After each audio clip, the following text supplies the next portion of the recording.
Do you need to change or update the email address associated with your Apple ID? Whether you're switching to a new email or enhancing your account's security, this guide will help you update or change your Apple ID email address seamlessly.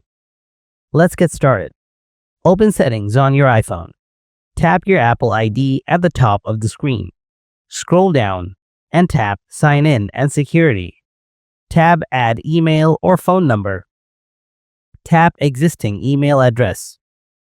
Enter your existing email address that you want to change with. Tap Continue. This will send you a code to your email address. Enter your code. Now, you set this email as a primary email for your iPhone. For that, toggle on Primary Email. Tap Done. Then you will start to receive your email to your primary mail address, and your primary email address will be changed.